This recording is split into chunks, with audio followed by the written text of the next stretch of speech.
فتح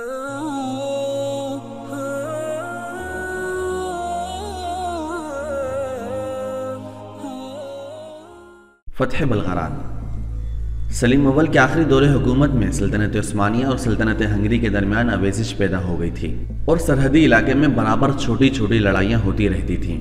اس خلش کو دور کرنے کے لیے سلیمان کو بلغراد اور زباکس کے سرحدی قلعوں کو فتح کرنا ضروری ہو گیا۔ ان قلعوں کی فتح سرحد کے استحکام کے لیے بھی ضروری تھی اور یورپ میں مزید فتوحات حاصل کرنے کے لیے بھی۔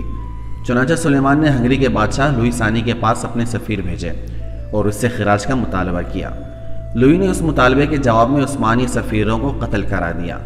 سلیمان کو جب یہ خبر پہنچی تو وہ فوراً ہنگری کی فتح کے لیے روانہ ہو گیا۔ اس کے فوجی سرداروں نے زباکس اور دوسرے قلعوں کا محاصرہ کر کے قبضہ کر لیا۔ اس کے بعد سلیمان خود بلغراد کی طرف بڑھا اور اس شہر کے گرد جس نے محمد فاتح جیسے سلطان کو پسپا ہونے پر مجبور کر دیا تھا اپنے خیمے نصب کر دیے۔ 7 روز کی گولہ باری کے بعد 25 رمضان 927 ہجری اور مطابق 21 اگست 1521 عیسوی کو بلغراد فتح ہو گیا۔ فتح کے بعد میں قلعے کے فوجی دستے کا قتل عام ہوا اور نہ شہر کے باشندے قتل کیے گئے۔ سلیمان نے وہاں کے سب سے بڑے گرجا میں نماز ادا کی اور تثلیث کے اس عظیم الشان معبد کو خدا واحد کی پرستش کے لیے مخصوص کر دیا۔ اس کے بعد اس نے بلغراد میں ایک ترکی دستہ متعین کیا اور قلعے کو سر نو مضبوط اور مستحکم کر کے قسطنطنیہ واپس ہوا۔ بلغراد کے علاوہ سرحد کے دوسرے قلعوں پر بھی عثمانیوں نے قبضہ کر لیا اور ہنگری میں داخل ہونے کے تمام دروازے ان کے لیے کھل گئے۔ بلغراد کی فتح کا ایک اثر یہ ہوا کہ جمہوریہ وینس نے السر نو اپنے کو سلطنت عثمانیہ کا باج گزار تسلیم کر لیا اور جزائر قبرص اور وزانتا کا خراج دو چند کر دیا۔ فتح رودوش۔ رودوش کی فتح ضروری تھی۔ بلغراد اور رودوش یہی 2 معرکے تھے جن میں سلطان محمد فاتح نے شکست کھائی تھی۔ بلغراد کی فتح نے سلطنت عثمانیہ کے دامن سے ایک شکست کا داغ تو دھو دیا، سلیمان کی عالی حوصلگی دوسرے دھبے کے دھونے کے لیے بے قرار تھی۔ علاوہ ازیں رودوش کے جہاز بحر روم کے مشرقی حصے میں اور مجموع الجزائر اور اناطولیہ کے ساحلوں پر لوٹ مار مچاتے رہتے تھے۔ رودوش کی فتح اس وجہ سے بھی ضروری تھی کہ قسطنطنیہ اور شام و مصر کے درمیان جو تعلقات اب قائم ہو گئے تھے ان میں مبارزین رودوش اپنے جہازوں کے ذریعے رخنہ انداز ہوتے رہتے تھے۔ ان اسباب کی بنا پر سلیمان نے اس جزیرے پر قبضہ کرنے کا مصمم ارادہ کر لیا اور 300 جہازوں کا عثمانی بیڑا قسطنطنیہ سے رودوش کی جانب روانہ کیا۔ ساتھ ہی وہ خود بھی 1,00,000 فوج لے کر ایشیائے کوچک کے مغربی ساحل کی طرف بڑھا۔ بحری اور بری فوجوں کے جمع ہونے کی جگہ خلیج مارمریس قرار پائی جو رودوش کے محاذ میں واقع ہے۔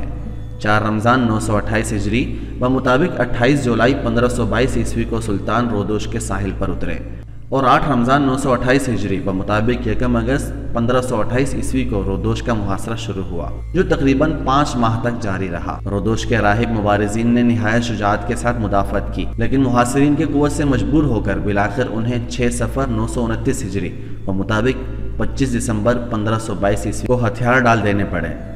سلیمان نے ان کے ساتھ جو مراد برتی ان سے معلوم ہوتا ہے کہ وہ ان کی شجاعت کا کس درجہ قدردان تھا۔ اس نے مبارزین کو اجازت دے دی کہ 12 روز کے اندر اندر اپنے تمام اسلحوں اور سامانوں کو لے کر اپنے ہی جہازوں پر رودوش سے چلے جائیں اور اگر ضرورت سمجھے تو عثمانی جہازوں کو بھی کام میں لائیں۔ رودوش کے باشندوں کو سلطان کی رعایا بننے کے بعد پوری مذہبی آزادی دی گئی۔ سلطان نے صراحت کے ساتھ وعدہ کیا کہ ان کے کلیساؤں سے کوئی تعرض نہیں کیا جائے گا، ان کے بچے والدین سے چھینے نہ جائیں گے اور 5 سال تک ان سے کسی قسم کے ٹیکس یا محصول کا مطالبہ نہیں ہوگا۔ سلیمان نے اپنی فوجیں قلعے سے چند میل کے فاصلے پر ہٹا لی تاکہ مبارزین امن و سکون کے ساتھ قلعے سے نکل جائیں، لیکن ینیچری جو کہ عثمانی افواج کا ایک اہم حصہ تھا اس فوج کی سخت روک تھام کے باوجود وہ بے قابو ہو گئے اور شہر میں داخل ہو کر تھوڑی دیر تک لوٹ مار مچاتے رہے۔ تاہم اور تمام شرائط سلیمان کی طرف سے نہایت دیانتداری کے ساتھ پورے کیے گئے۔ مبارزین رودوش نے وہاں سے نکلنے کے بعد 8 سال تک جزیرہ کریٹ میں قیام کیا اور پھر مستقل طور پر جزیرہ مالٹا میں جا کر آباد ہو گئے۔ مصر اور ینیچری کی بغاوت۔ جیسا کہ ہم آپ کو بتلا چکے ہیں کہ ینیچری عثمانی افواج کا ایک اہم دستہ تھا۔ بلغراد اور رودوش کی فتح کے بعد ہنگری، سسلی اور اٹلی کے راستے سلیمان کے لیے کھل گئے، لیکن مصر کی بغاوت اور ایشیائی کوچک کی شورش کے باعث اسے پہلے مشرق کی جانب متوجہ ہونا پڑا اور یورپین سلطنتوں کو 2 سال کی مہلت مل گئی۔ احمد پاشا نے جو کہ مصر کا حاکم مقرر تھا اس نے عالم بغاوت بلند کیا۔ اس بغاوت کو کچلنے کے لیے سلیمان نے ایک فوج مصر روانہ کی۔ احمد پاشا کو شکست ہوئی اور قتل کر دیا گیا۔ اس کے بعد سلیمان نے صدر اعظم ابراہیم پاشا کو حکومت مصر کے انتظام و استحکام کے لیے مامور کیا اور خود سلطنت کے داخلی انتظامات کی طرف متوجہ ہوا۔ 931 ہجری بمطابق 1525 عیسوی کے اوائل سرما میں وہ شکار کی غرض سے قسطنطنیہ سے ادرنہ چلا گیا۔ رودوش کی فتح کو 1.5 سال کی مدت گزر چکی تھی، یعنی چلیق و امن کا یہ زمانہ نہایت گراں گزر رہا تھا۔ چنانچہ سلیمان کی عدم موجودگی میں انہوں نے قسطنطنیہ میں بغاوت برپا کر دی اور وزراء اور دوسرے بڑے بڑے عہدیداروں کے مکانات لوٹ لیا۔ یہ خبر سن کر سلیمان ادرنہ سے قسطنطنیہ لوٹا اور اس شورش کو ختم کرنے کے لیے کوشش کی۔ اس نے باغیوں کے بعض سرداروں کو قتل کرا دیا، 2 کو اپنے ہاتھ سے قتل کیا اور پھر عام سپاہیوں کو انعام و اکرام دے کر بغاوت کا خاتمہ کیا۔ ہنگری کی فتح۔ وزیر اعظم ابراہیم پاشا اس وقت مصر میں تھا۔ سلیمان نے اسے واپس بلا لیا اور ہنگری کی مہم کی تیاریاں شروع کر دیں۔ ینیچری کی بغاوت سے اس کو تجربہ ہو گیا تھا کہ سلطنت کے امن کے لیے اس فوج کو جنگ میں مصروف رکھنا ضروری ہے۔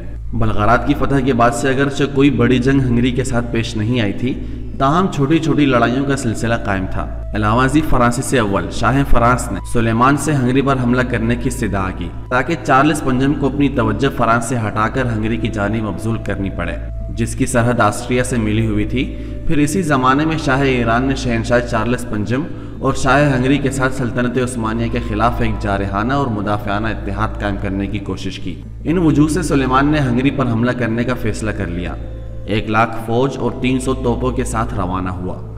قسطنطنیہ سے روانہ ہونے کے 5 ماہ بعد 20 ذی القعدہ 932 ہجری کو مباکس کے میدان میں ہنگری کی فوج سے مقابلہ ہوا۔ عثمانی لشکر کو اپنی کثرت تعداد اور توپ خانوں کی بنا پر بہت کچھ فوقیت حاصل تھی۔ 2 گھنٹے سے کم ہی میں جنگ اور ساتھ ہی ہنگری کی قسمت کا بھی فیصلہ ہو گیا۔ شاہ لوئی، اس کے 8 دوست اور ہنگری کے ساتھیوں کی ایک بڑی تعداد اور 24,000 سپاہی مارے گئے۔ لوئی بھاگتا ہوا دریا میں ڈوب کر مرا۔ 10 ستمبر 1526 عیسوی کو سلیمان ہنگری کے پائے تخت بوداپیسٹ پہنچا۔ باشندگان شہر نے ہتھیار ڈال کر دروازے کھول دیا۔ ہنگری کے جو عمرا مباکس کی تباہی سے بچ گئے تھے، انہوں نے سلیمان کی خدمت میں حاضر ہو کر اطاعت کا حلف لیا۔ چونکہ شاہ لوئی بے اولاد مر گیا تھا، اس لیے سلیمان کی تحریک سے ان عمرا نے ہنگری کے تخت کے لیے کانٹ زپولیا کا انتخاب کیا، جو ٹرانسلوینیا کا امیر اور ہنگری کے اکابر میں تھا۔ اس کے چند دنوں بعد سلیمان کو اطلاع ملی کہ ایشیائی کوچک میں کچھ بغاوت کی صورتیں رونما ہو رہی ہیں، چنانچہ وہ فوراً بودا سے قسطنطنیہ کی طرف روانہ ہو گیا۔ ہنگری کے بعد سرحدی قلعوں میں ترکی دستے متعین کر دیے گئے۔ ہنگری میں خانہ جنگی۔ ہنگری کے تخت کے لیے زاپولیا کا انتخاب خانہ جنگی کا باعث ثابت ہوا۔ آرگو فرڈیننڈ، جو شہنشاہ چارلس پنجم کا بھائی تھا، وہ ہنگری کے تخت کا دعوے دار ہوا۔ دوسری طرف زاپولیا اور اس کے حامیوں نے بھی اپنی موافقت میں ہنگری کا ایک قدیم قانون پیش کیا، جس کی روح سے ہنگری کے باشندے کے علاوہ کوئی دوسرا شخص وہاں کا بادشاہ منتخب نہیں ہو سکتا تھا۔ لیکن باوجود اس قانون کے مغربی ہنگری کے عمرا نے فرڈیننڈ کو منتخب کر لیا۔ اس کے بعد جنگ ناگزیر ہو گئی تھی۔ فرڈیننڈ کے ساتھ آسٹریا کی مدد شامل تھی۔ اس نے زاپولیا کو شکست دے کر ملک کے باہر بھگا دیا۔ زاپولیا نے پولینڈ میں پناہ لی اور وہاں سے سلیمان کی خدمت میں مدد کی درخواست بھیجی۔ یہ سن کر فرڈیننڈ نے بھی اپنے ایک سفیر کو سلیمان کے دربار میں بھیجا اور نہ صرف ہنگری کے تخت کے لیے حمایت کی استدعا کی، بلکہ بلغراد اور ہنگری کے دوسرے شہروں کی واپسی کا بھی، جو سلطنت عثمانیہ میں شامل ہو چکے تھے، مطالبہ کیا۔ سلیمان کو فرڈیننڈ کے مطالبے پر غصہ آیا۔ اس نے اس کے سفیر کو رخصت کر دیا اور زاپولیا کے سفیر کو اطمینان دلایا کہ وہ ضرور اس کی مدد کرے گا۔ فرڈیننڈ کی شکست۔ 10 مئی 1529 عیسوی کو سلیمان قسطنطنیہ سے روانہ ہوا اور 2.5 لاکھ فوج اور 300 توپوں کے ساتھ ہنگری میں داخل ہو کر 13 ستمبر 1529 عیسوی کو پائے تخت بودا پہنچا اور اس کا محاصرہ کر لیا۔ 6 روز میں بودا فتح ہوا اور زاپولیا دوبارہ تخت پر بٹھا دیا گیا۔ اس کے بعد سلیمان آسٹریا کے مشہور دارالسلطنت ویانا کی طرف بڑھا۔